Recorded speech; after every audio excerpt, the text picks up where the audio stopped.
რამდენი ვინმე ჩვენთვის ძვირფასი, ახლა რომ თვალს ვეღარ გვისწორებს.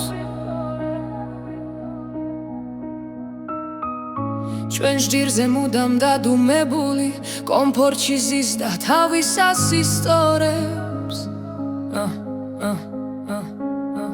იცი ძვირფასო ეგ შენი ყოფა, ახლა კომფორტში დროებითია, რადგან ჩუმად ხარ შენთან არ მოვლენ ტყუილად გჯერა, ეგეც მითია.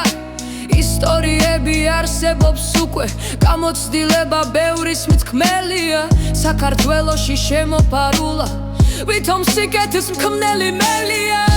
რამდენი ვინმე ჩვენთვის ძვირფასი, ახლა რომ თვალს ვეღარ გვისწორებს.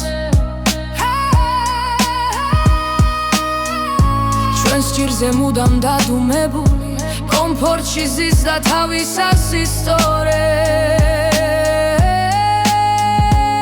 თავიდან ყველა სიკეთით მოდის, ასე იპყრობენ ხალხის გონებას, ლამაზ-ლამაზი დაპირებებით, მალე გაჩვევენ ჩაგვრას მონობას, მალე გითრევენ ღრმად ამ ჯაობში, ძნელია მერე თავის დაღწევა.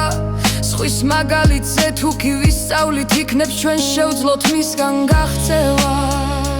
ზოგს დღემდე შერა მისი სიკეთი, ზოგიც კი კომფორტს მიჩვეულია. ომის შიშითაც აშინეს ბევრი, თითქოს ჩვენ ყველა სისხლი გუწყურია.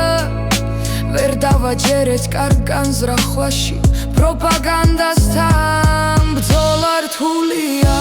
რამდენი ვინმე ჩვენთვის ძვირფასი, ახლა რომ თვალს ვეღარ გვისწორებს. ჩვენს ჭირზე მუდამ დადუმებული, კომფორტში ზის და თავისას ისტორებს.